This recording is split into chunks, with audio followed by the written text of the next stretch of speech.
Welcome to your cozy corner of calm. Here, you'll find gentle stories and the soothing sound of rain, created to help you unwind, ease your thoughts, and drift peacefully into sleep. If this space brings you comfort, consider subscribing so you'll always have a quiet place to return to. Now, make yourself comfortable, close your eyes, and let tonight's story carry you gently into rest. There was 3 of us. I mean, if you count Arthur. We split up to avoid attracting attention. Ingdahl just came in over the big bridge, but I had Arthur with me, so I had to come the long way around. When I registered at the desk, I said I was from Chicago. You know how it is. If you say you're from Philadelphia, it's like saying you're from St. Louis or Detroit. I mean, nobody lives in Philadelphia anymore. Shows how things changed. A couple years ago, Philadelphia was all the fashion, but not now, and I wanted to make a good impression. I even tipped the bellboy $150.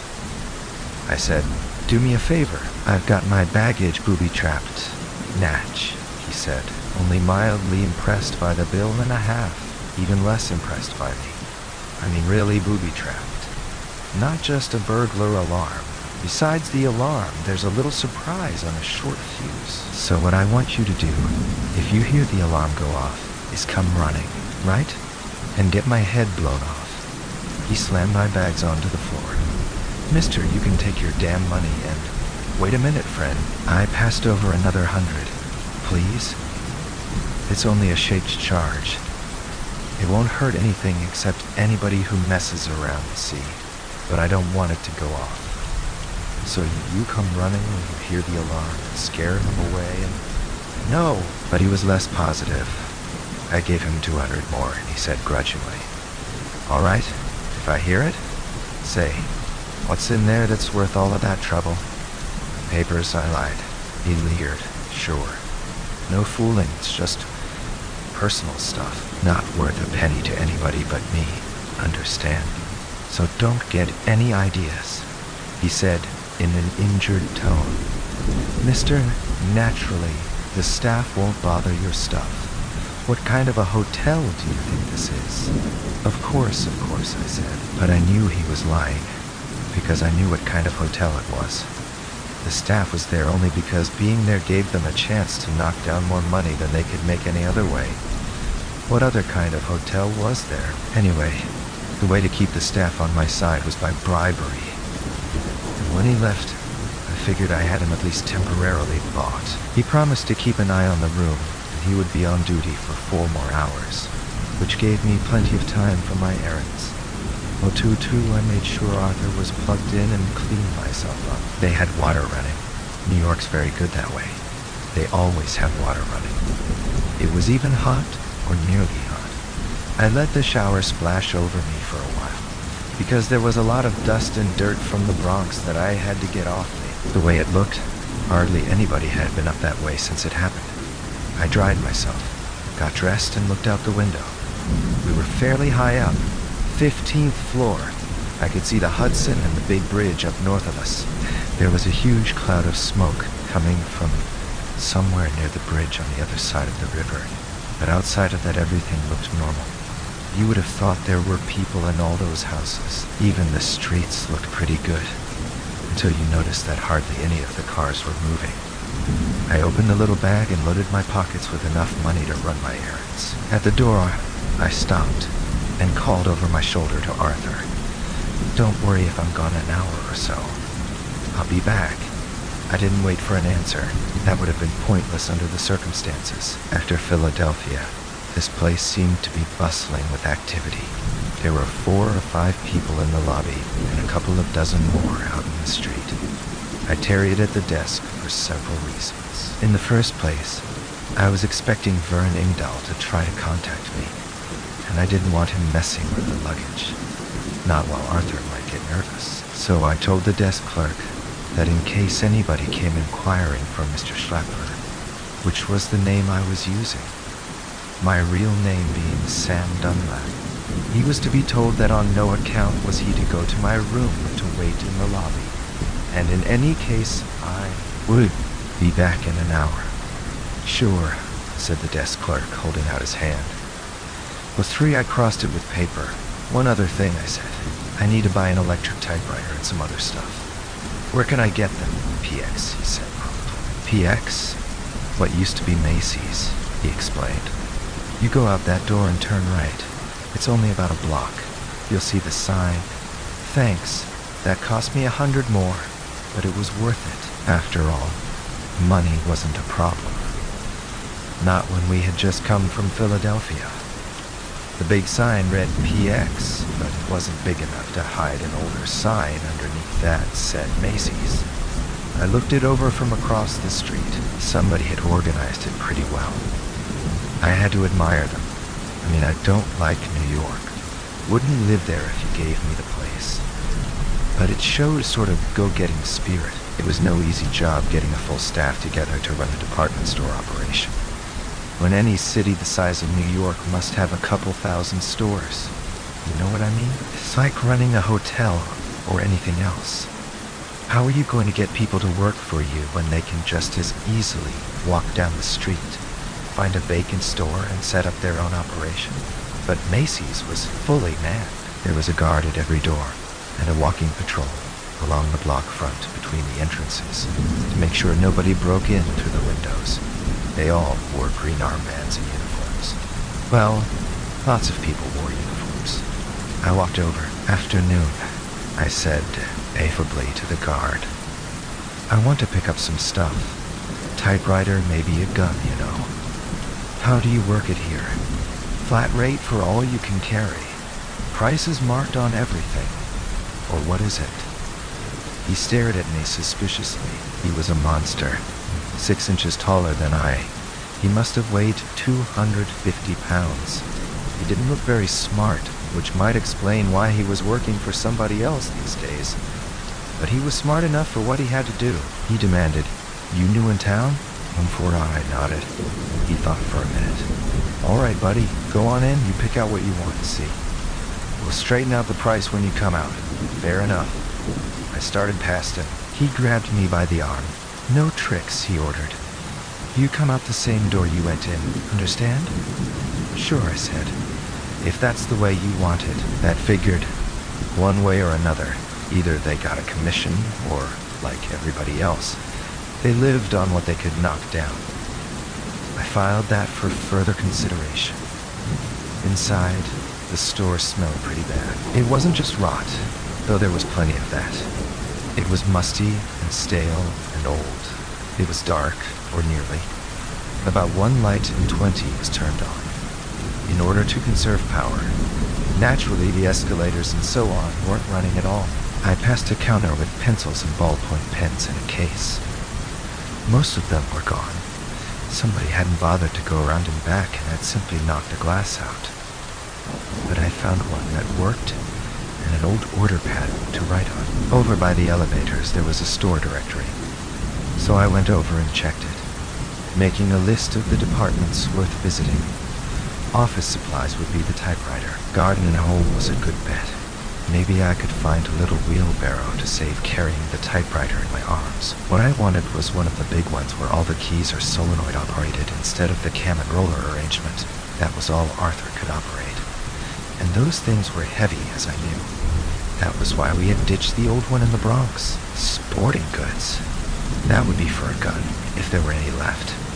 Naturally, they were about the first to go after it happened, when everybody wanted a gun. I mean, everybody who lived through it. I thought about clothes. It was pretty hot in New York, and decided I might as well take a look. Typewriter, clothes, gun, wheelbarrow. I made one more note on the pad. Try the tobacco counter, but I didn't have much hope for that. They had used cigarettes for currency around this area for a while, until they got enough bank vaults open to supply big bills. It made cigarettes scarce. I turned away and noticed for the first time that one of the elevators was stopped on the main floor. The doors were closed, but they were glass doors, and although there wasn't any light inside, I could see the elevator was full. There must have been 30 or 40 people in the car when it happened. She 5 out. I'd been thinking that if nothing else, these New Yorkers were pretty neat. I mean, if you don't count the Bronx. But here were 30 or 40 skeletons that nobody had even bothered to clear away. You call that neat? Right in plain view on the ground floor, where everybody who came into the place would be sure to go. I mean, if it had been on one of the upper floors, what difference would it have made? I began to wish we were out of the city, but naturally that would have to wait until we finished what we came here to do. Otherwise, what was the point of coming all the way here in the first place?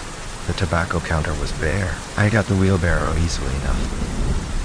There were plenty of those, all sizes. I picked out a nice light red and yellow one with rubber-tired wheel. I rolled it over to Sporting Goods on the same floor, but that didn't work out too well. I found a 30-30 with telescopic sights, only there weren't any cartridges to fit it, or anything else. I took the gun anyway. Ingdahl would probably have some extra ammunition. Men's clothing was a waste of time, too. I guess these New Yorkers were too lazy to do laundry, but I found the typewriter I wanted. I put the whole load into the wheelbarrow, along with a couple of odds and ends that caught my eye as I passed through housewares. And I bumped as gently as I could down the shallow steps of the motionless escalator to the ground floor. I came down the back way, and that was a mistake. It led me right past the food department. Well, I don't have to tell you what that was like, with all the exploded cans and the rats as big as poodles, but I found some cologne and soaked a handkerchief in it. And with that over my nose, and some fast footwork for the rats, I managed to get to one of the doors. It wasn't the one I had come in, but that was all right. I sized up the guard. He looked smart enough for a little bargaining, but not too smart. And if I didn't like his price, I could always remember that I was supposed to go out the other door. 6, I said. When he turned around, I said rapidly, "Listen, this isn't the way I came in, but if you want to do business, it'll be the way I come out." He thought for a second, and then he smiled craftily and said, "All right, come on." Well, we haggled. The gun was the big thing. He wanted 5,000 for that, and he wouldn't come down. The wheelbarrow he was willing to let go for 500. And the typewriter, he scowled at the typewriter as though it were contagious. "What do you want that for?" he asked suspiciously. I shrugged. "Well," he scratched his head. 1,000. I shook my head. 500? I kept on shaking. All right, he grumbled. "Look, you take the other things for 6,000, including what you got in your pockets that you don't think I know about, see? And I'll throw this in. How about it?" That was fine as far as I was concerned, but just on principle I pushed him a little further. "Forget it," I said. "I'll give you 50 bills for the lot. Take it or leave it. Otherwise I'll walk right down the street to Gimbel's," and he guffawed. "What's the matter?" I demanded. "Pal," he said, "you kill me. Stranger in town, hey? Can't go any place but here. Why not? Account of there ain't any place else. See, the chief here don't like competition, so we don't have to worry about anybody taking their trade elsewhere, like we burned all the other places down." That explained a couple of things. I counted out the money, loaded the stuff back in the wheelbarrow, and headed for the Statler.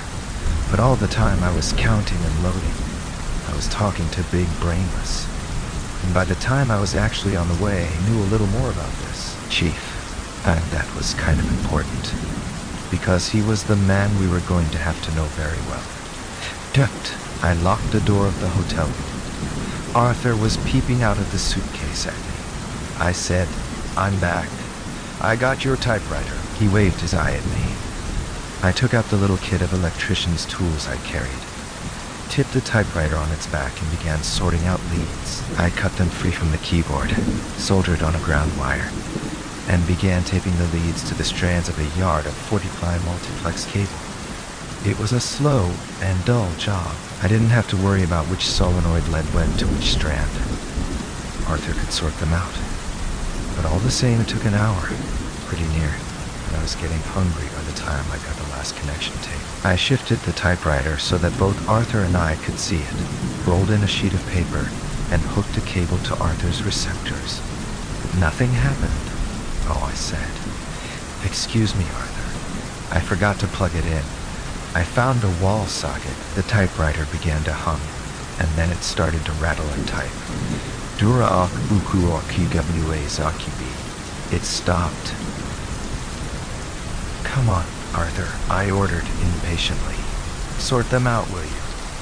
Laboriously it typed. Then, for a time, there was a clacking and thumping as he typed random letters, peeping out of the suitcase to see what he had typed, until the sheet I had put in was used up. I replaced it and waited, as patiently as I could, smoking one of the last of my cigarettes. After 15 minutes or so, he had the hang of it pretty well. He typed, "You damn KXX damn fool, WXEX, why did you lick NXEX, leave me alone?" QQO, Arthur, I said. Use your head, will you? I couldn't carry that old typewriter of yours all the way down from the Bronx. It was getting pretty beat up. Anyway, I've only got 2 hands. Hey, you louse, it rattled. Are you trying to insult me because I don't have any QQ? Arthur, I said, shocked. You know better than that. The typewriter slammed its carriage back and forth ferociously a couple of times. Then he said, "All right, Sam. You know you've got me by the throat, so you can do anything you want to with me. Who cares about my feelings anyhow? Please don't take that attitude," I coaxed. "Well, please?" He capitulated. "All right, say heard anything from Engdahl. QQ, no I. Isn't that just like him, QQ? Can't depend on that man. He was the lousiest electrician's mate on the Sea Sprite. And he isn't much better now. Say, Sam, remember when we had to get him out of the jug in Newport News because I settled back and relaxed? I might as well. That was the trouble with getting Arthur a new typewriter after a couple of days without one. He had so much garrulity stored up in his little brain, and the only person to spill it on was me. Apparently, I fell asleep. Well, I must have, because I woke up. I had been dreaming I was on guard post outside the yard at Portsmouth, and it was night, and I looked up, and there was something up there, all silvery and bad. It was a missile, and that was silly, because you never see a missile.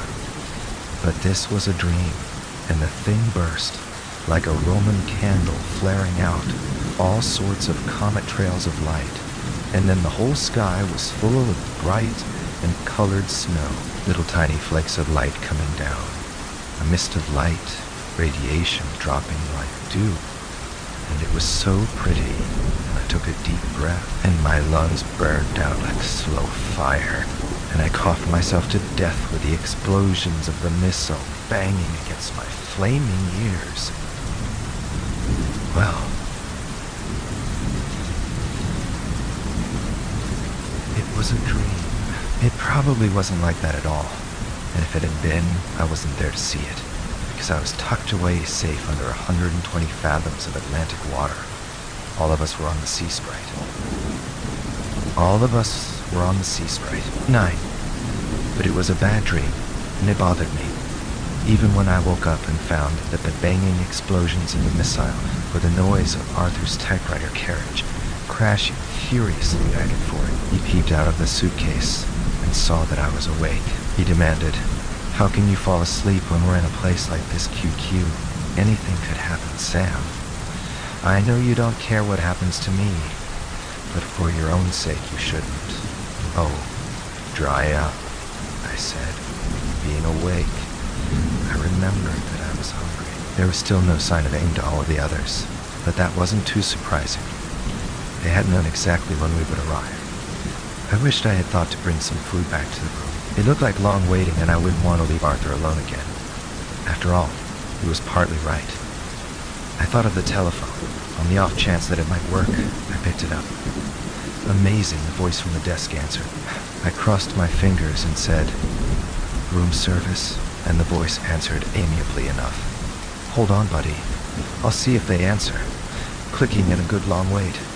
Then a new voice said, "What do you want?" There was no sense pressing my luck by asking for anything like a complete meal. I would be lucky if I got a sandwich. I said, "Please, may I have a Spam sandwich, a rye crisp, and some coffee for room 1541? Please? Go to hell," the voice snarled. "What do you think this is? Some damn delicatessen? You want liquor, we'll get you liquor. That's what room service is for. I hung up. What was the use of arguing? Arthur was clacking peevishly. What's the matter, Sam? You thinking of your belly again? QQ you would be if you... I started, and then I stopped. Arthur's feelings were delicate enough already. I mean, suppose that all you had left of what you were born with was a brain and a kind of sardine can. Wouldn't you be sensitive? Well, Arthur was more sensitive than you would be. Believe me. Believe me? Of course. It was his own foolish fault. I mean, you don't get a prosthetic tank unless you die by accident, or something like that. Because if it's disease, they usually can't save even the brain. At 10, the phone rang again. 10, the phone rang again. It was the desk clerk. Say, did you get what you wanted? He asked chummily. No. Oh, too bad, he said, but cheerfully. Listen, buddy, I forgot to tell you before. That Miss Engdahl you were expecting, she's on her way up. I dropped the phone onto the cradle. Arthur! I yelled. Keep quiet for a while. Trouble. He clacked once, and the typewriter shut itself off. I jumped for the door of the bathroom, cursing the fact that I didn't have cartridges for the gun. Still, empty or not, it would have to do. I ducked behind the bathroom door, in the shadows covering the hall door, because there were two things wrong with what the desk clerk had told me. Bernd Engdahl wasn't a miss to begin with. And whatever name he used when he came to call on me, it wouldn't be Vern Engdahl. There was a knock on the door. I called, "Come in!" The door opened, and the girl who called herself Vern Engdahl came in slowly, looking around. I stayed quiet and out of sight until she was all the way in. She didn't seem to be armed. There wasn't anyone with her. I stepped out, holding the gun on her. Her eyes opened wide, and she seemed about to turn. "Hold it.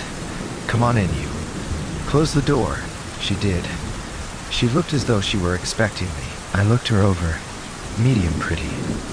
Not very tall, not very plump, not very old. I'd have guessed 20 or so, but that's not my line of work. She could have been almost any age from 17 on. The typewriter switched itself on and began to pound agitatedly. I crossed over toward her and paused to peer at what Arthur was yakking about. "Search her, you damn fool. Maybe she's got a gun I ordered." "Shut up, Arthur. I'm going to search her." "You, turn around." She shrugged and turned around, her hands in the air. Over her shoulder, she said, "You're taking this all wrong, Sam. I came here to make a deal with you." 11, sure you did. But her knowing my name was a blow, too. I mean, what was the use of all that sneaking around if people in New York were going to know we were here? I walked up close behind her and patted what there was to pat. There didn't seem to be a gun. "You tickle," she complained. I took her pocketbook away from her and went through it. No gun. A lot of money? An awful lot of money. I mean, it must have been $200,000 or $300,000. There was nothing with a name on it in the pocketbook. She said, "Can I put my hands down, Sam?" "In a minute." I thought for a second and then decided to do it. You know, I just couldn't afford to take chances. I cleared my throat and ordered, "Take off your clothes." Her head jerked around and she stared at me. "What? Take them off." "You heard me. Now wait a minute." She began dangerously. I said, "Do what I tell you. Here?" "How do I know you haven't got a knife tucked away?" She clenched her teeth. "Why, you dirty little man. What do you think?" Then she shrugged. She looked at me with contempt and said, "All right. What's the difference?" Well, there was a considerable difference. She began to unzip and unbutton and wriggle. And pretty soon she was standing there in her underwear, looking at me as though I were a two-headed worm. It was interesting, but kind of embarrassing. I could see Arthur's eye stalk waving excitedly out of the open suitcase. I picked up her skirt and blouse and shook them. I could feel myself blushing, and there didn't seem to be anything in them. I growled. "Okay, I guess that's enough. You can put your clothes back on now." "Gee, thanks," she said. "Oh, 12. She looked at me thoughtfully, and then shook her head as if she'd never seen anything like me before, and never hoped to again. Without another word, She began to get back into her clothes. I had to admire her poise. She was perfectly calm about the whole thing. You'd have thought she was used to taking her clothes off in front of strange men. Well, for that matter, maybe she was. But it wasn't any of my business. Arthur was clacking distractedly, but I didn't pay any attention to it. I demanded, "All right, now who are you, and what do you want?" She pulled up a stocking and said, "You couldn't have asked me that in the first place, could you? I'm Vernon M. Cut it out." She stared at me. I was only going to say, "I'm Vern Engdahl's partner. We've got a little business deal cooking, and I wanted to talk to you about this proposition." Arthur squawked, "What's Engdahl up to now, QQ, Sam? I'm warning you. I don't like the look of this. This woman and Engdahl are probably double-crossing us." I said, "All right, Arthur, relax. I'm taking care of things. Now start over. You. What's your name?" She finished putting on her shoe and stood up. "Amy? Last name?" She shrugged and fished in her purse for a cigarette. "What does it matter? Mind if I sit down?" "Go ahead," I rumbled. "But don't stop talking." "Oh," she said. "We've got plenty of time to straighten things out." She lit the cigarette and walked over to the chair by the window. On the way, she gave the luggage a good long look. Arthur's eye stalk cowered back into the suitcase as she came close. She winked at me, grinned, bent down, and peered inside. "My," she said, "he's a nice, shiny one, isn't he? He's a nice, shiny one, isn't Tirtine?" The typewriter began to clatter frantically. I didn't even bother to look. I told him, "Arthur, if you can't keep quiet, you have to expect people to know you're there." She sat down and crossed her legs. "Now then," she said, "frankly, here's what I came to see you about. Vern told me you had a pros. I want to buy it." The typewriter thrashed its carriage back and forth furiously. "Arthur isn't for sale." "No?" She leaned back. "Vern's already sold me his interest, you know, and you don't really have any choice. You see, I'm in charge of material procurement for the Major. If you want to sell your share, fine. If you don't, why, we requisition it anyhow. Do you follow?" I was getting irritated at Vern Engdahl for whatever the hell he thought he was doing, but at her because she was handy. I shook my head. $50,000? I mean, for your interest. No. 75? No. Oh, come on now. 100,000? It wasn't going to make any impression on her, but I tried to explain. "Arthur's a friend of mine. He isn't for sale." She shook her head. "What's the matter with you? Engdahl wasn't like this. He sold his interest for 40,000 and was glad to get it." Clatter, clatter, clatter from Arthur. I didn't blame him for having hurt feelings that time. Amy said with discouraged tone, "Why can't people be reasonable? The Major doesn't like it when people aren't reasonable." I lowered the gun and cleared my throat. "He doesn't?" I asked, cluing her. I wanted to hear more about this Major, who seemed to have the city pretty well under his thumb. "No, he doesn't." She shook her head sorrowfully. She said in an accusing voice, "You out-of-towners don't know what it's like to try to run a city the size of New York. There are 15,000 people here, do you know that? It isn't one of your hick towns, and it's worry.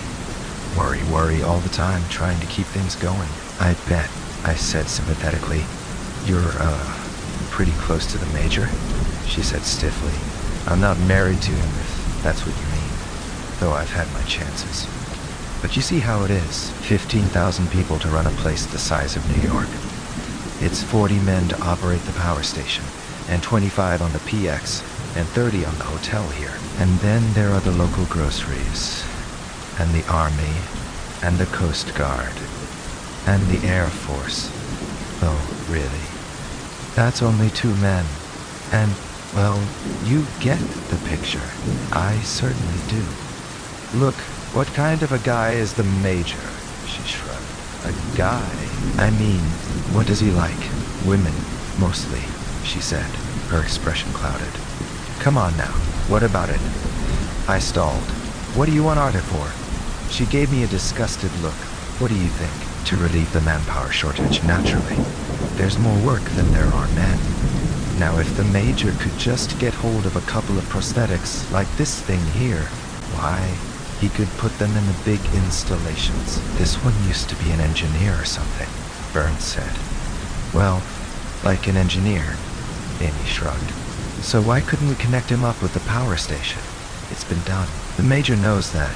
He was in the Pentagon when they switched all the aircraft warning net over from computer to prosthetic control. So why couldn't we do the same thing with our power station and release 40 men for other assignments? This thing could work day, night, Sundays. What's the difference when you're just a brain in a sardine can? Clatter, rattle, bang. She looked startled. Oh, I forgot he was listening. No deal, I said. She said, $150,000? $150,000. I considered that for a while. Arthur clattered warningly. Well, I temporized. I'd have to be sure he was getting into good hands. The typewriter thrashed wildly. Automatically, I picked it up. It was covered with imprecations, self-pity, and threats. And started to put a new one in. No, I said.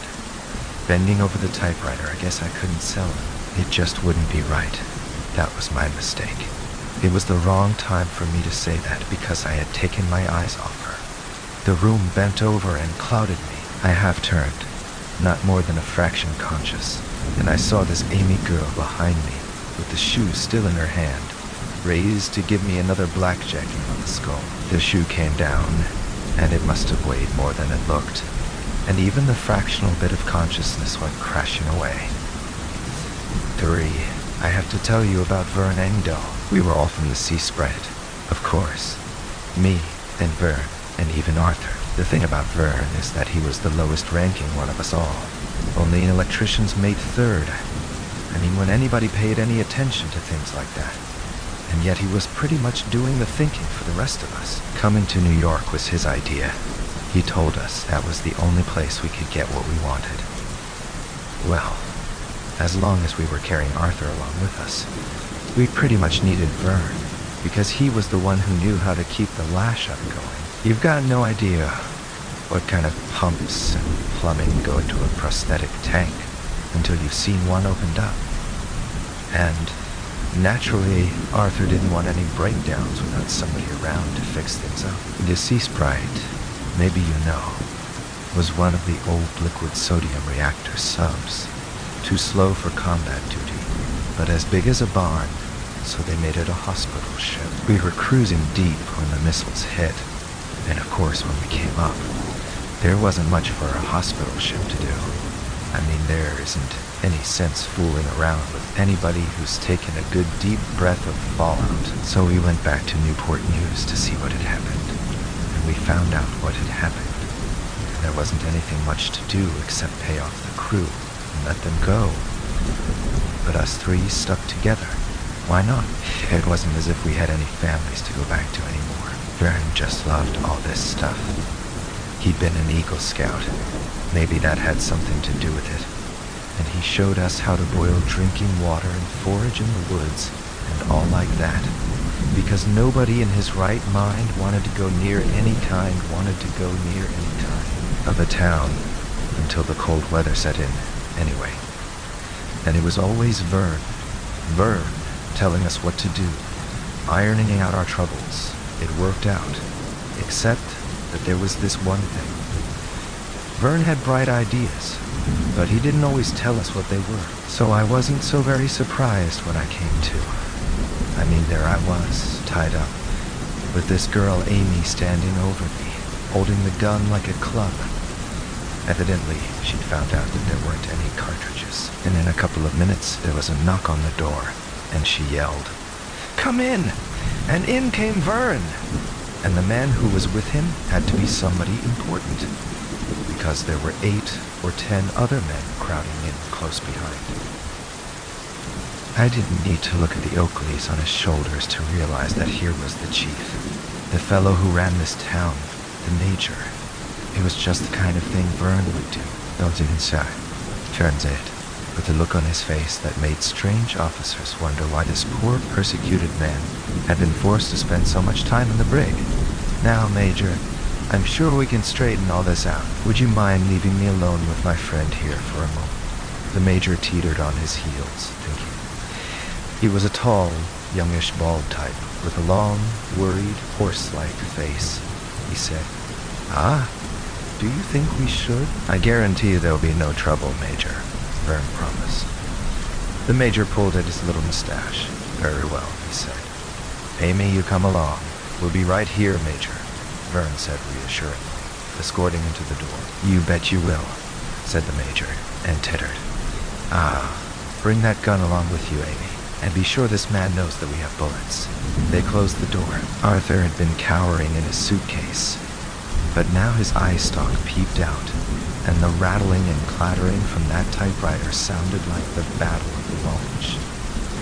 I demanded, "Come on, Vern.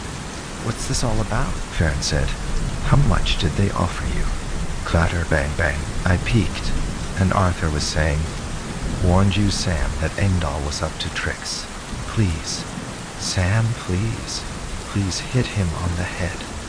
Knock him out. He must have a gun, so get it and shoot our way out of here. $150,000. I said. Vern looked outraged. I only got 40. Arthur clattered. "Vern, I appeal to your common decency. We're old shipmates." Vern remember all the times I still. Vern mused. "It's all common funds anyway, right? Arthur belongs to both of us. I don't repeat, don't belong to anybody but me, that's true," I said grudgingly. "But I carried him, remember." "Sam, what's the matter with you?" "QQ, I don't like the expression on your face. Listen, Sam, you weren't 18, Vern said. 150,000, remember? Thinking of selling, and of course we couldn't get out of here. Vern pointed out, they've got us surrounded. Me to these rats. QQ, Sam, Vern, please don't scare me, I said, pointing to the fluttering paper in the rattling machine. "You're worrying our friend." Vern shrugged impatiently. "I knew I shouldn't have trusted you," Arthur wept. "That's all I mean to you, Vern said. Well, Sam, let's take the cash and get this thing over with. After all, you will all have the best of treatment." It was a little like selling your sister into white slavery, but what else was there to do? Besides, I kind of trusted Vern. "All right," I said. What Arthur said nearly scorched the paper. Vern helped pack Arthur up for moving. I mean, it was just a matter of pulling the plugs out and making sure he had a fresh battery. But Vern wanted to supervise it himself, because one of the little things Vern had up his sleeve was that he had found a spot for himself on the Major's payroll. He was now the official prosthetic human maintenance department chief. The Major said to me, "Ah, Dunlap, what sort of experience have you had?" "Experience in the Navy. Your friend Engdahl suggested you might want to join us here." "Oh, I see what you mean." I shook my head. "Nothing that would do you any good, I'm afraid. I was a yeoman." "Yeoman? Like a company clerk," I explained. "I mean, I kept records and cut orders and made out reports and all like that." "Company clerk." The eyes in the long, horsey face gleamed. "Ah, you're mistaken, Dunlap. Why, that's just what we need. Our morning reports are in foul shape. Foul. Come over to HQ. Lieutenant Bankhead will give you a lift." "I'm team Lieutenant Bankhead? I got an elbow in my ribs for that. It was that girl Amy standing alongside me." "Aye," she said. "And Lieutenant Bankhead." Well, I went along with her, leaving Engdahl and Arthur behind. But I must admit I wasn't sure of my reception. Out in front of the hotel was a whole fleet of cars. 3 or 4 of them, at least. There was a big old Cadillac that looked like a gangster's car. Thick glass in the windows. Tires that looked like they belonged on a truck. I was willing to bet it was bulletproof, and also that it belonged to the Major. I was right both times. There was a little MG with the top down, and a couple of light trucks.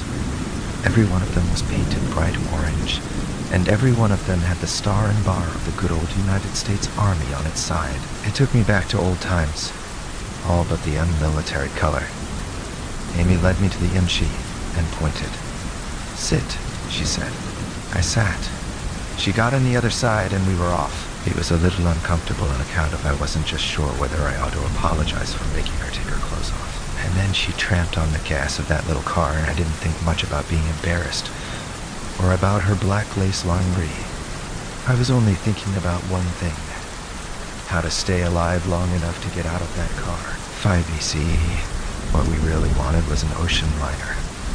The rest of us probably would have been happy enough to stay in Lehigh County. But Arthur was getting restless. It was a terrible responsibility in a way. I suppose there were 100,000 people or so left in the country, and not more than 40 or 50 of them were like Arthur. I mean, if you want to call a man in a prosthetic tank a person. But we all did. We'd got pretty used to him. We'd shipped together in the war, and survived together, as a few of the actual fighters did. Those who were lucky enough to be underwater or high in the air when the ICBMs landed, and as few civilians did. 20 comp. I mean, there wasn't much chance for surviving, for anybody who happened to be breathing the open air when it happened. I mean, you can do just so much about making a clean H-bomb, and if you cut out the long-life fission products, the short-life ones get pretty deadly. Anyway, there wasn't much damage, except of course that everybody was dead. All the surface vessels lost their crews. All the population of the cities were gone. And so then, when Arthur slipped on the gangplank coming into Newport News and broke his fool neck, why, we had the whole staff of the Sea Sprite to work on him. I mean, what else did the surgeons have to do? Of course, that was a long time ago. But we'd stayed together. We headed for the farm country around Allentown, Pennsylvania, because Arthur and Vern Engdahl claimed to know it pretty well. I think maybe they had some hope of finding family or friends, but naturally there wasn't any of that. And when you got into the inland towns, there hadn't been much of an attempt to clean them up. At least the big cities and the ports had been gone over, in some spots anyway, by burial squads. Although, when we finally decided to move out and went to Philadelphia, well, let's be fair, there had been fighting around there after the big fight. Anyway, that wasn't so very uncommon. That was one of the reasons that for a long time, 4 or 5 years, at any rate, we stayed away from big cities. We holed up in a big farmhouse in Lehigh County. It had its own generator from a little stream, and that took care of Arthur's power needs. And the previous occupants had been just crazy about stashing away food. There was enough to last a century, and that took care of the two of us. We appreciated that. We even took the old folks out and gave them a decent burial. I mean, they'd all been in the family car, so we just had to tow it to a gravel pit and push it in. 21. The place had its own well, with an electric pump and a hot water system. Oh, it was nice. I was sorry to leave, but frankly, Arthur was driving us nuts. We never could make the television work. Maybe there weren't any stations near enough. But we pulled in a couple of radio stations pretty well, and Arthur got a big charge out of listening to them. See? He could hear 4 or 5 at a time, and I suppose that made him feel better than the rest of us. He heard that the big cities were cleaned up and every one of them seemed to want immigrants. They were pleading all the time. Like the TV set and vacuum cleaner people used to in the old days. They guaranteed we'd like it if we only came to live in Philly or Richmond or Baltimore or wherever. And I guess Arthur kind of hoped we might find another cross. And then, well, Engdahl came up with this idea of an ocean liner. It figured. I mean, you get out in the middle of the ocean, and what's the difference what it's like on land? And it especially appealed to Arthur, because he wanted to do some surface sailing he never had when he was real. I mean, when he had arms and legs like anybody else. He'd gone right into the undersea service the minute he got out of school. And, well, Sailing was what Arthur knew something about, and I suppose even a prosthetic man wants to feel useful. It was like Amy said, he could be hooked up to an automated factory, or to a ship, HQ for the Major's temporary military government. That's what the sign said, was on the 91st floor of the Empire State Building. And right there that tells you something about the man. I mean, you know how much power it takes to run those elevators all the way up to the top. But the Major must have liked being able to look down on everybody else. 22, Amy Bankhead conducted me to his office and sat me down to wait for His Military Excellency to arrive. She filled me in on him, to some degree. He'd been an absolute nothing before the war, but he had a reserve commission in the Air Force. And when things began to look sticky, they'd called him up and put him in a missile master control point, underground somewhere up around Ossining. He was the duty officer when it happened, and naturally he hadn't noticed anything like an enemy aircraft. And naturally the anti-missile missiles were still rusting their racks all around the city. But since the place had been operating on sealed ventilation, the duty complement could stay there until the short half-life radioisotopes wore themselves out. And then the Major found out that he was not only in charge of the 14 men and women of his division at the center, he was ranking United States military establishment officer farther than the eye could see. So he beat it, fast as he could, for New York. Because what Army officer doesn't dream about being stationed in New York? And he set up his temporary military government, and that was 9 years ago. If there hadn't been plenty to go around, I don't suppose he would have lasted a week. None of these city chiefs would have. But as things were, he was in on the ground floor, and as newcomers trickled into the city, his boys already had things nicely organized. It was a soft touch. Well, we were about a week getting settled in New York, and things were looking pretty good. Vern calmed me down by pointing out that, after all, we had to sell Arthur, and hadn't we come out of it plenty, okay? And we had. There was no doubt about it. Not only did we have a fat price for Arthur, which was useful because there were a lot of things we would have to buy, but we both had jobs working for the Major. 23 Hearn was his specialist in the care and feeding of Arthur, and I was his chief of office routine. And as such, I delighted his fussy little soul, because by adding what I remembered of Navy protocol to what he was able to teach me of Army routine, we came up with as snarled a mass of red tape as any field-grade officer in the whole history of all armed forces had been able to accumulate. Oh, I tell you, nobody sneezed in New York without a report being made out in triplicate, with 8 endorsements. Of course, there wasn't anybody to send them to, but that didn't stop the Major, he said with determination. Nobody's ever going to chew me out for non-compliance with regulations, even if I have to invent the regulations myself. We set up in a bachelor apartment on Central Park South. The Major had the penthouse.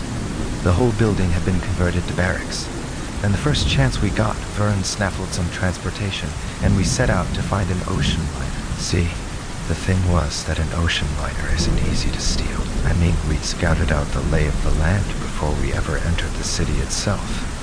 There were plenty of liners, but there wasn't one that looked like we could just jump in and sail it away. For that, we needed an organization. Since we didn't have one, the best thing to do was borrow the Major's. Vern turned up with Amy Bankhead's MG, and he also turned up with Amy. I'd say I was displeased, because I was beginning to like the girl. But did you ever try to ride 3 people in the seats of an MG? Well, the way to do it is by having one passenger sit in the other passenger's lap, which would have been all right except that Amy insisted on driving. We headed downtown and over to the west side, the Major's topographical section. One former billboard artist had prepared road maps with little red ink X marking the streets that were blocked, which was most of the streets. But we charted a course that would take us where we wanted to go. 34th Street was open, and so was 5th Avenue all of its length. So we scooted down 5th, crossed over, got on the elevated highway and whined along uptown toward the 50s. "There's one," cried Amy, pointing. 24. I was on Vern's lap, so I was making the notes. It was a fruit company combination freighter-passenger vessel. I looked at Vern, and Vern shrugged as best he could, so I wrote it down. But it wasn't exactly what we wanted. No, not by a long shot. Still, the thing to do was to survey our resources, and then we could pick the one we liked best. We went all the way up to the end of the big ship docks, and then turned and came back down, all the way to the battery. It wasn't pleasure driving exactly. Half a dozen times we had to get out the map and detour around impenetrable jams of stalled and empty cars. Or anyway, if they weren't exactly empty, the people in them were no longer in shape to get out of our way. But we made it. We counted 16 ships in dock that looked as though they might do for our purposes. We had to rule out the newer ones and the reconverted jobs. I mean, after all, U-235 just lasts so long. And you can steam around the world on a walnut shell of it, or whatever it is, but you can't store it. So we had to stick with the ships that were powered with conventional fuel, and on consideration only oil and that. But that left 16, as I say. Some of them, though, had suffered visibly from being left untended for nearly a decade, so that for our purposes, they might as well have been abandoned in the middle of the Atlantic. We didn't have the equipment or ambition to do any great amount of salvage work. The Empress of Britain would have been a pretty good bet, for instance, except that it was lying at pretty nearly a 45-degree angle in its berth. So was the United States, and so was the Coronia. The Stockholm was straight enough, but I took a good look, and only one tier of portholes was showing above the water. Evidently, it had settled nice and even, but it was on the bottom all the same. Well, that mud sucks with a fine, tight grip, and we weren't going to try to loosen it. All in all, 11 of the 16 ships were out of commission, just from what we could see driving by. We stood by the MG, while Amy sprawled her legs over the side and waited for us to make up our minds. "Not good, Sam," said Vern, looking worried. I said, "Well, that still leaves 5. There's the Vulcania, the Cristobal, too small." "All right, the Manhattan, the Liberté, and the Queen Elizabeth." Amy looked up, her eyes gleaming. "Where's the question?"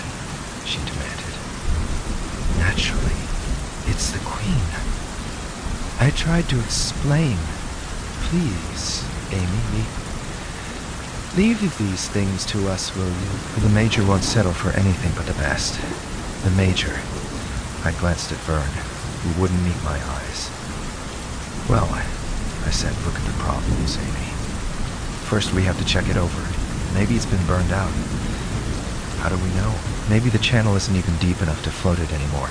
How do we know? Where are we going to get the oil for it?" "We'll get the oil," Amy said cheerfully. "And what if the channel isn't deep enough? She'll float," Amy promised. "At high tide, anyway.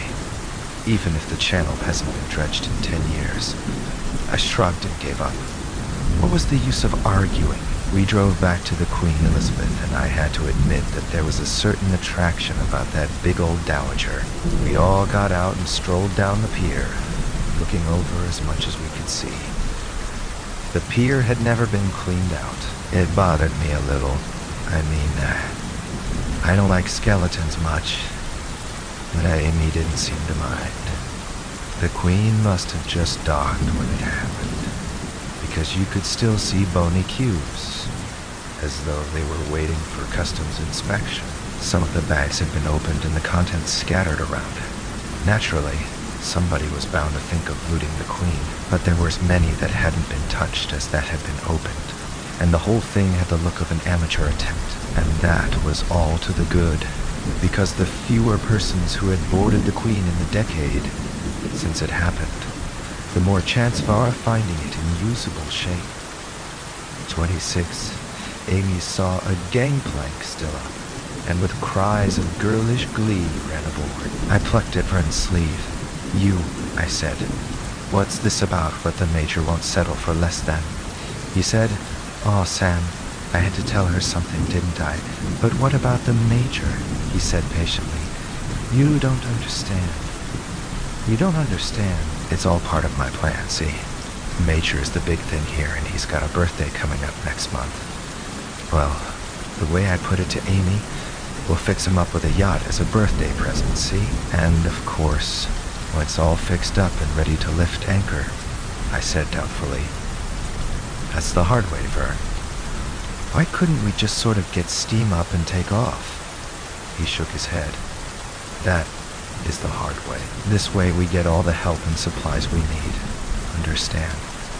I shrugged. That was the way it was. So what was the use of arguing? But there was one thing more on my mind. I said, how come Amy's so interested in making the Major happy? Vern chortled. Jealous, eh? I asked a question. Calm down, boy. It's just that he's in charge of things here, so naturally she wants to keep in good with him. I scowled. I keep hearing stories about how the Major's chief interest in life is women. You're sure she isn't ambitious to be one of them? He said. The reason she wants to keep him happy is so she won't be one of them. The name of the place was Bayonne, Vern said. One of them's got to have oil, Sam. It has to. Sure, I said. There's no question about it.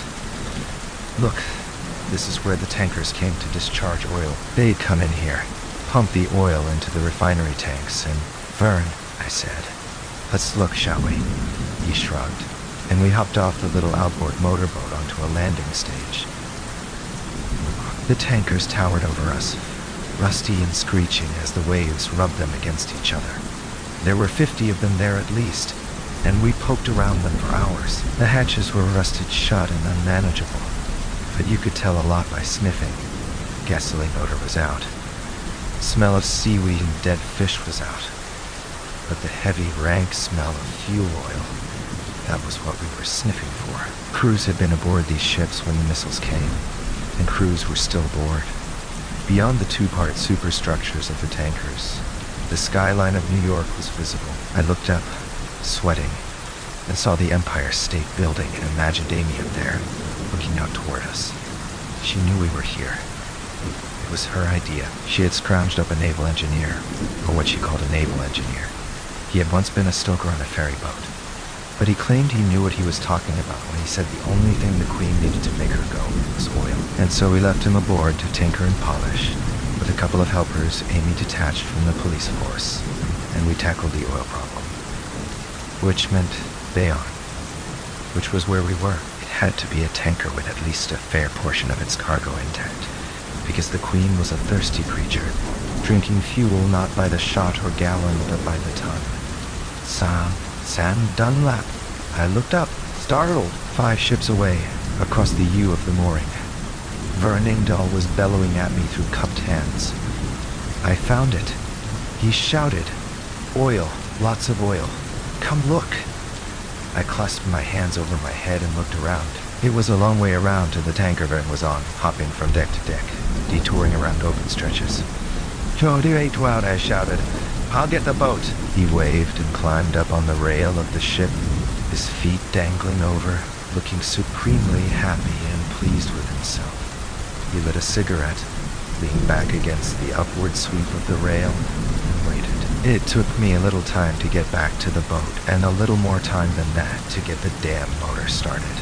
"Vern, let's not take that lousy little 12 horsepower, Sam," he'd said reasonably. "The 25's more what we need."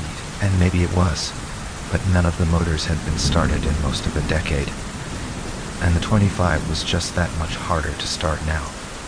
I struggled over it, swearing for 20 minutes or more. The tanker by whose side we had tied up began to swing toward me as the tide changed outgoing. For a moment there, I was counting seconds, expecting to have to make a jump for it before the big red steel flank squeezed the little outboard flat against the piles. But I got it started, just about in time. I squeezed out of the trap with not much more than a yard to spare and threaded my way into open water. There was a large, threatening sound, like an enormous slow cough. I rounded the stern of the last tanker between me and open water, and looked into the eye of a fire-breathing dragon. Vern and his cigarettes. The tanker was loose and ablaze, bearing down on me with the slow drift of the ebbing tide. From the hatches on the forward deck, two fountains of fire spurted up and out, like enormous nostrils spouting flame. The hawsers had been burned through. The ship was adrift. I was in its path, and so was the frantically splashing figure of Vern Engdahl, trying desperately to swim out of the way in the water before it. 29. What kept it from blowing up in our faces, I will never know. Unless it was the pressure in the tanks forcing the flame out, but it didn't. Not just then. Not until I had Engdahl aboard, and we were out in the middle of the Hudson, staring back. And then it went up all right, all at once, like a missile or a volcano. And there had been 50 tankers in that one mooring, but there weren't any anymore, or not in shape for us to use. I looked at Engdahl. He said defensively, "Honest, Sam, I thought it was oil. It smelled like oil. How was I to know?" "Shut up," I said. He shrugged, injured. "But it's all right, Sam. No fooling." "Sam? No fool?" "There are plenty of other tankers around. Plenty. Down toward the Amboys, maybe moored out in the channel. There must be. We'll find them." "No," I said. "You will." And that was all I said, because I am forgiving by nature, but I thought a great deal more.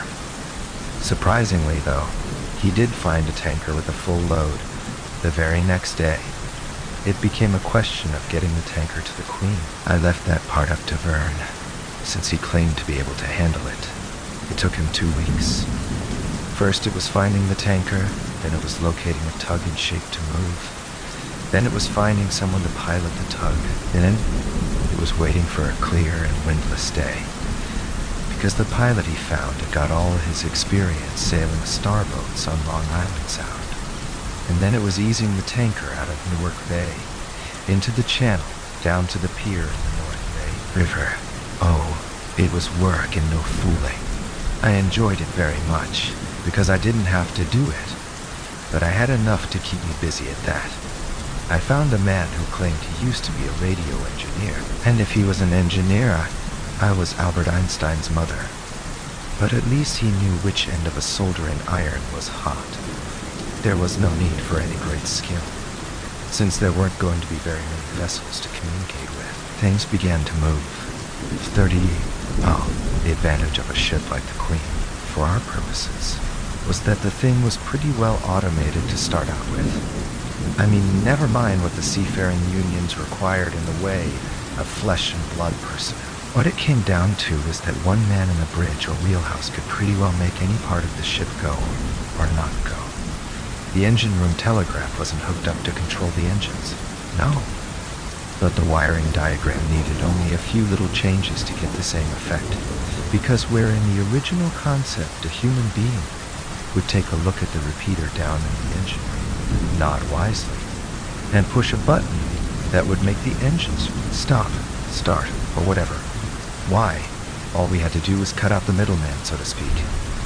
Our genius of the soldering iron replaced flesh and blood with some wiring, and presto, we had centralized engine control. The steering was even easier. Steering was a matter of electronic control and servo motors to begin with.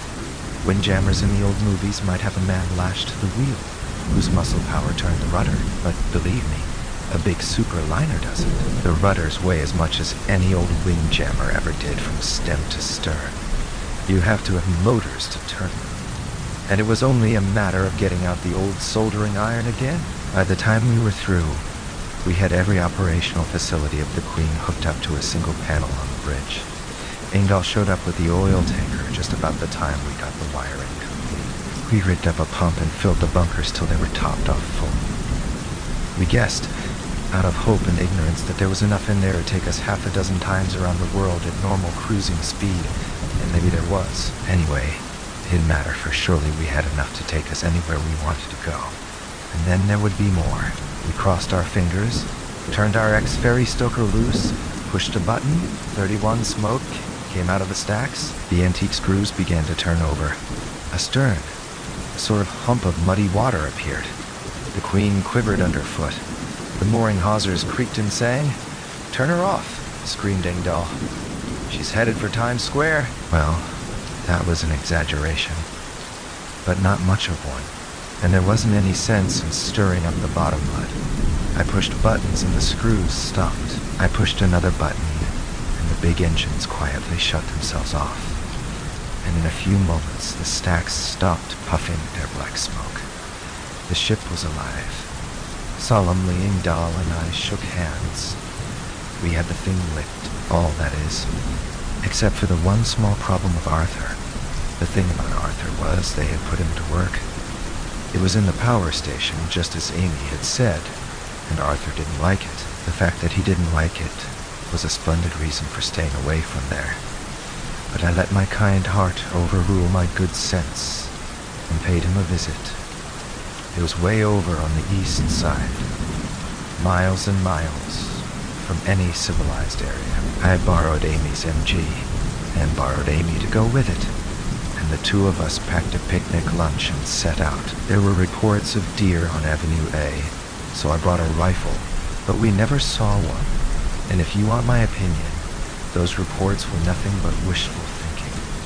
I mean, if people couldn't survive, how could deer? We finally threaded our way through the clogged streets and parked in front of the power station. "There's supposed to be a guard," Amy said doubtfully. I looked pretty carefully, because if there was a guard, I wanted to see him. The major's orders were that vital defense installations, such as the power station, the PX, and his own barracks building, were to be guarded against trespassers on a shoot-on-sight basis.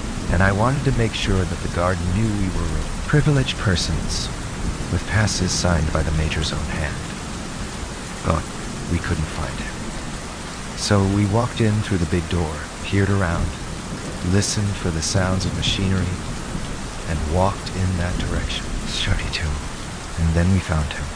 He was sound asleep. Amy, looking indignant, shook him awake. "Is that how you guard military property?" she scolded. "Don't you know the penalty for sleeping at your post?" The guard said something irritable and unhappy. I got her off his back with some difficulty and we located Arthur. Picture a shiny 4-gallon tomato can with the label stripped off, hanging by wire from the flashing light panels of an electric computer. That was Arthur. The shiny metal cylinder was his prosthetic tank. The wires were the leads that served him for fingers, ears, and mouth.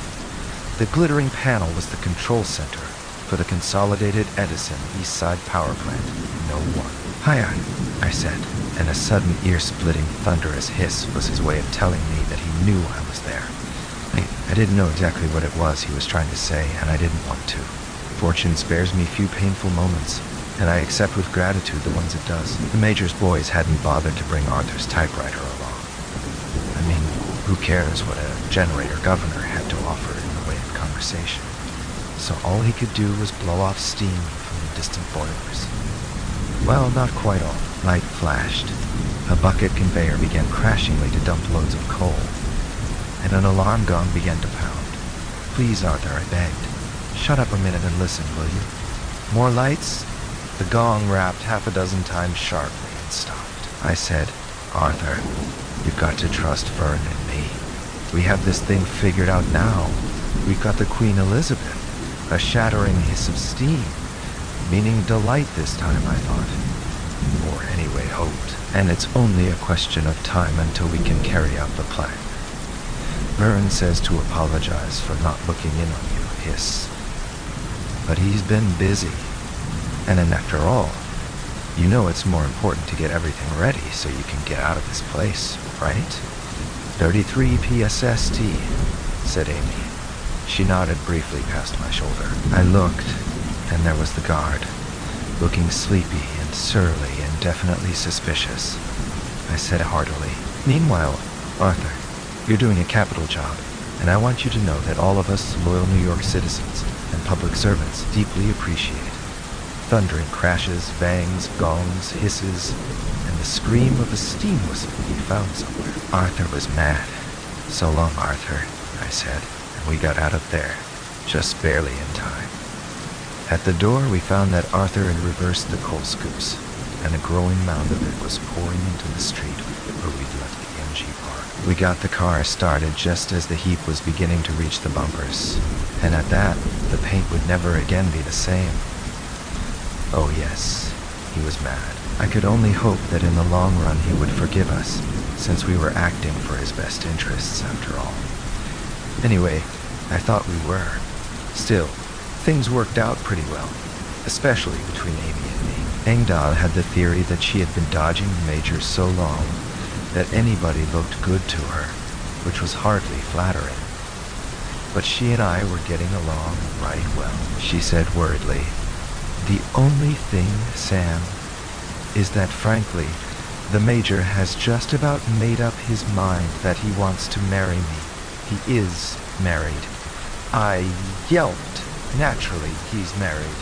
He's married to, so far, 109 women. He's been hitting off a marriage a month for a good many years now, and to tell you the truth, I think he's got the habit anyway. He's got his eye on me. I demanded jealously. Has he said anything? 34. She picked a sheet of onion skin paper out of her bag and handed it to me. It was marked top secret, and it really was, because it hadn't gone through his regular office. I knew that because I was his regular office. It was only 2 lines of text, and sloppily typed at that. Lieutenant Amy Bankhead will report to HQ at 1700 hours, 1 July, to carry out orders of the commanding officer.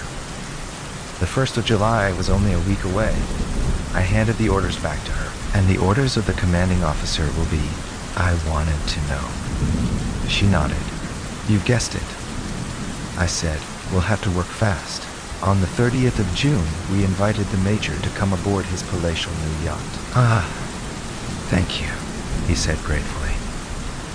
"A surprise? For my birthday?" "Ah, you loyal members of my command make up for all that I've lost.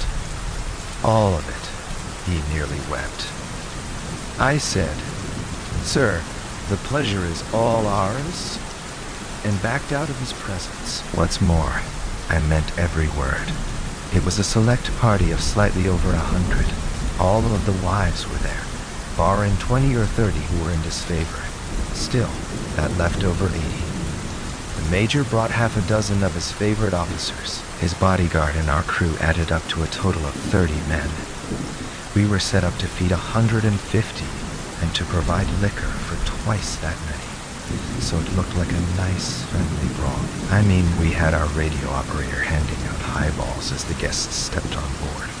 The Major was touched and delighted. It was exactly the kind of party he liked. He came up the gangplank with his face one great beaming smile. "Eat, drink, drink!" he cried. "Ah, and be merry." He stretched out his hands to Amy, standing by behind the radio.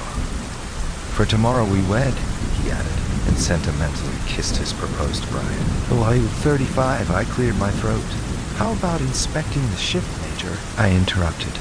"Plenty of time for that, my boy," he said. "Plenty of time for that." But he let go of Amy and looked around him. Well, it was worth looking at. Those Englishmen really knew how to build a luxury liner. God rest them, the girls began roaming around. It was a hot day and late afternoon, and the girls began discarding jackets and boleros. And that began to annoy the Major. "Ah, cover up there," he ordered one of his wives. "You two there, what's your name? Put that blouse back on." It gave him something to think about. He was a very jealous man, Amy had said. And when you stop to think about it, a jealous man with 109 wives to be jealous of really has a job. Anyway, he was busy watching his wives and keeping his military cabinet and his bodyguard busy too. And that made him too busy to notice when I tipped the high sign to Vern and took off. They see, in Consolidated Edison's big power plant. The guard was friendly. "I hear the Major's over on your boat, pal. Big doings. Got a lot of the girls there, hey?" He bent, sniggering, to look at my pass. "That's right, pal," I said, and slugged him. Arthur screamed at me with a shrill blast of steam as I came in, but only once.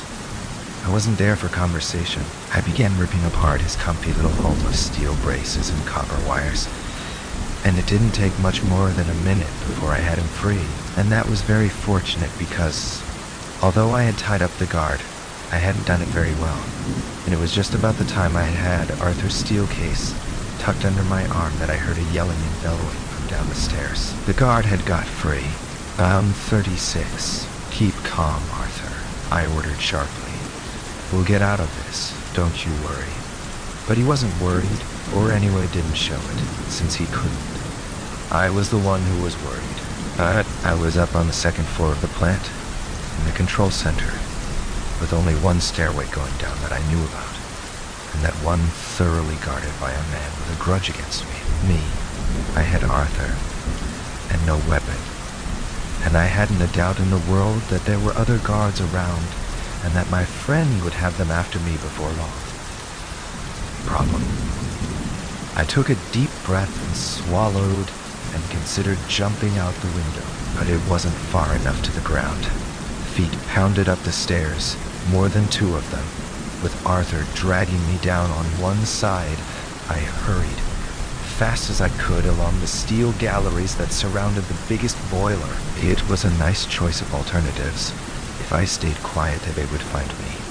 If I ran, they would hear me and then find me. But ahead there was, what? Something. A flight of stairs, it looked like, going out and, yes, up. I was already on the second floor. Hey, you!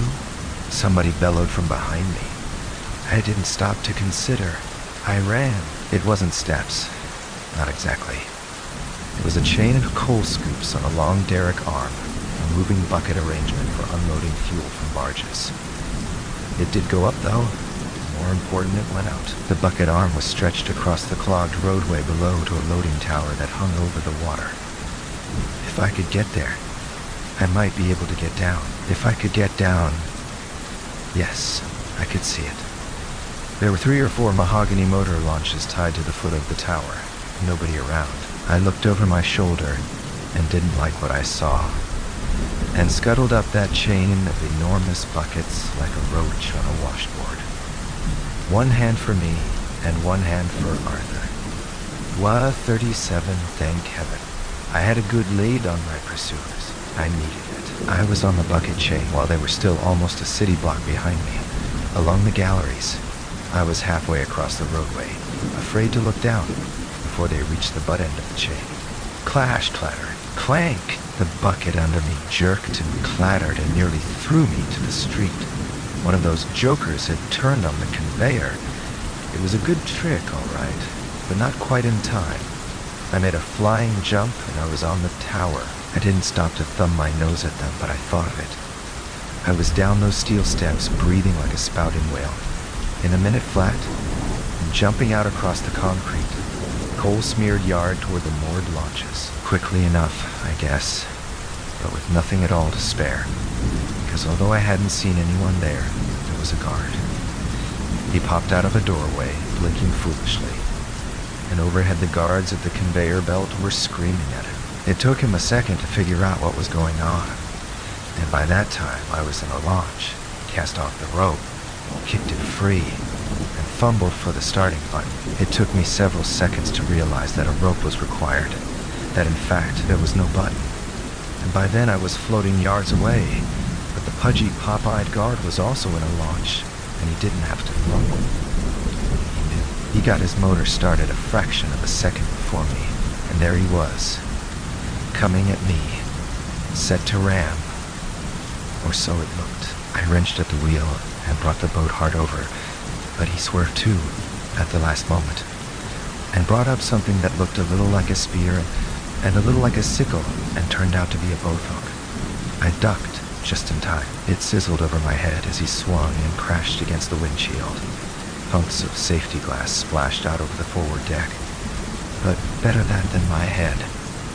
Both hooks, hey? I had a both hook too. If he didn't have another weapon, I was perfectly willing to play. I had been sitting and taking it long enough, and I was very much attracted by the idea of fighting back. The guard recovered his balance, swore at me, fought the wheel around and came back. Mother he ate wool. We both curved out toward the center of the East River in intersecting arcs. We closed. He swung first. I ducked, and from a crouch, while he was off balance, I caught him in the shoulder with the hook. He made a mighty splash. I throttled down the motor long enough to see that he was still conscious. "Touché, Buster," I said, and set course for the return trip down around the foot of Manhattan, back toward the Queen. It took a while, but that was all right. It gave everybody a nice long time to get plastered. I sneaked aboard, carrying Arthur, and turned him over to Vern. Then I rejoined the Major. He was making an inspection tour of the ship, what he called an inspection, after his fashion. He peered into the engine rooms and said, he stared at the generators that were turning over and nodded when I explained we needed them for power for lights and everything and said, "Ah, of course." He opened a couple of stateroom doors at random and said, "Ah, nice." And he went up on the flying bridge with me and such of his officers as still could walk and said, "Ah." Then he said in a totally different tone, "What the devil's the matter over there?" He was staring east through the muggy haze. I saw right away what it was that was bothering him. Easy, because I knew where to look. The power plant way over on the east side was billowing smoke. Where's Vernon Dahl? That gadget of his isn't working right. You mean Arthur? I mean that. Brain in a bottle. It's Ingdale's responsibility, you know. Vern came up out of the wheelhouse and cleared his throat. "Major," he said earnestly, "I think there's some trouble over there. Maybe you ought to go look for yourself." 39 trouble? I hear there've been power failures, Vern said lamely. "Don't you think you ought to inspect it? I mean, just in case there's something serious?" The Major stared at him frostily, and then his mood changed. He took a drink from the glass in his hand, quickly finishing it off. "Ah," he said, "hell with it. Why spoil a good party? If there are going to be power failures, why, let them be. That's my motto." Vern and I looked at each other. He shrugged slightly, meaning, well, we tried. And I shrugged slightly, meaning, what did you expect? And then he glanced upward, meaning, take a look at what's there. But I didn't really have to look because I heard what it was. In fact, I've been hearing it for some time. It was the Major's entire Air Force, 2 helicopters, swirling around us at an average altitude of 100 feet or so, showed up right against the gathering clouds overhead. And I looked at them with considerable interest, partly because I considered it an even money bet that one of them would be playing crumple fender with our stacks, partly because I had an idea that they were not there solely for show. I said to the Major, "Chief, aren't they coming a little close? I mean, it's your ship and all. But what if one of them takes a spill into the bridge while you're here?" He grinned. "They know better," he bragged. Besides, I want them close. I mean, if anything went wrong," I said, in a tone that showed as much deep hurt as I could manage. "Sir, what could go wrong?" "Oh, you know." He patted my shoulder and, "No offense?" he asked. I shook my head. Well, I said, "Let's go below." All of it was done carefully as could be. The only thing was, we forgot about the typewriters. We got everybody, or as near as we could, into the grand salon where the food was. And right there on a table at the end of the hall was one of the typewriters clacking away. Varen had rigged them up with rolls of paper instead of sheets. And maybe that was ingenious. But it was also a headache just then, because the typewriter was banging out. The 413, 14, and 21 boilers, with a full head of steam, and the safety valves locked. Boy, I tell you, if those things let go, you're going to hear a noise that'll knock your hat off the Major, inquired politely. "Something to do with the ship?" "Looking you all." "That," said Vern. "Yeah, just a little, something to do with the ship. Say, Major, here's the bar. Real Scotch, see? Look at the label." The Major glanced at him with faint contempt. Well, he'd had the pick of the greatest collection of high-priced liquor stores in the world for 10 years, so no wonder. But he allowed Vern to press a drink on him. and the typewriter kept rattling. Looks like rain any minute now. Oh boy, I'm glad I won't be in those whirlybirds. When the storm starts, say Vern. Why don't you ever answer me QQ, isn't it? About time to take off X6. I mean, get underway QQ. Some of the clerks, typists, domestic personnel and others. That was the way they were listed on the TO. It was only coincidence that the major had married them all. We're staring at the typewriter. Drinks, Vern called nervously. Come on, girls, drinks. The major poured himself a stiff shot and asked, what is that thing? A teletype or something. That's right, Vern said, trailing after him as the major wandered over to inspect it. I give those boilers about 10 more minutes. Samwell. What about a QQ ready to shove off QQ, the major said, frowning faintly.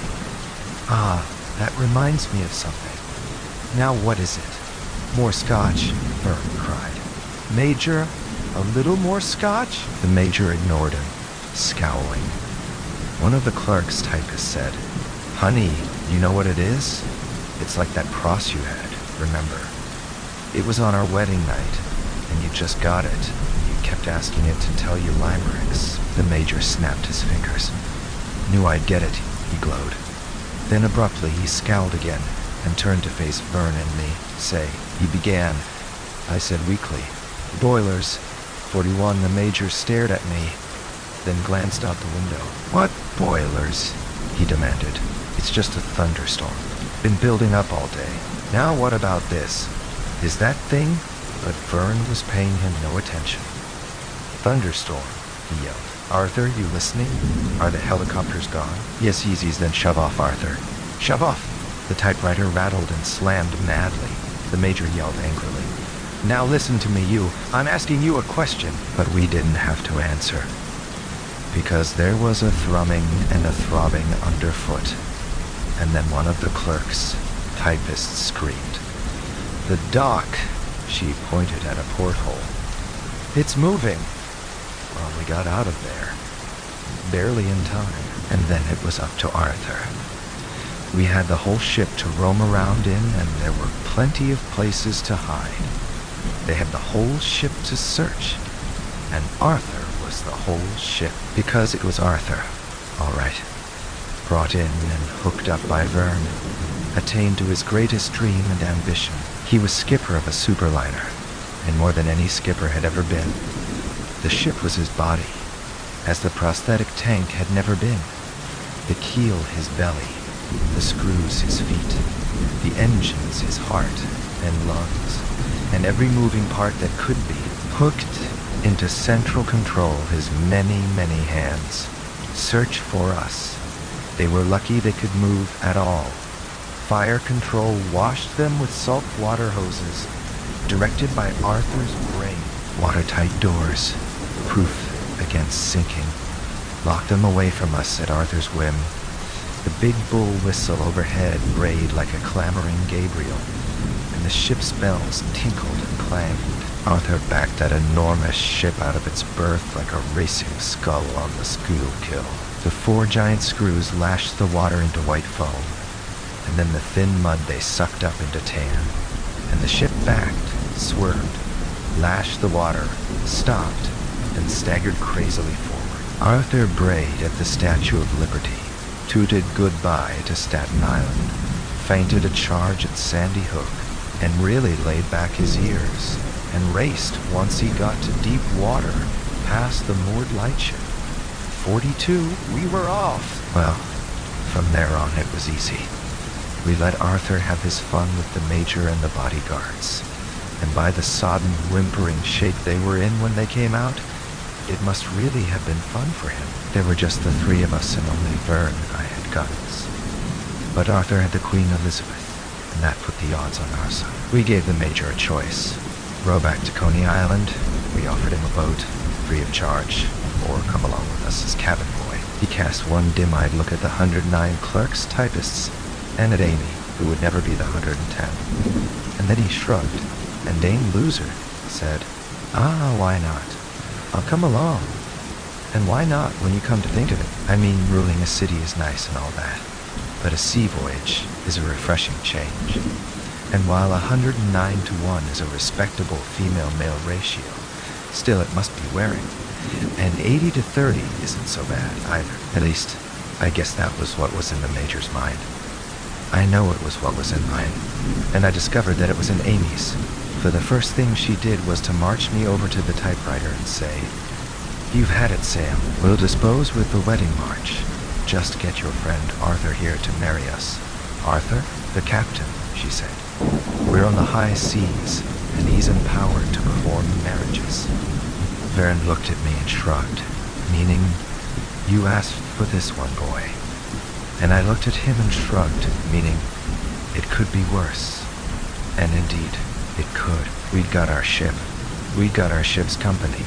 Because, naturally, there wasn't any use stealing a big ship for just a couple of us. We'd had to manage to get a sizable colony aboard. That was the whole idea. The world, in fact, was ours. It could have been very much worse indeed. Even though Arthur was laughing so hard as he performed the ceremony that he jammed up all his keys.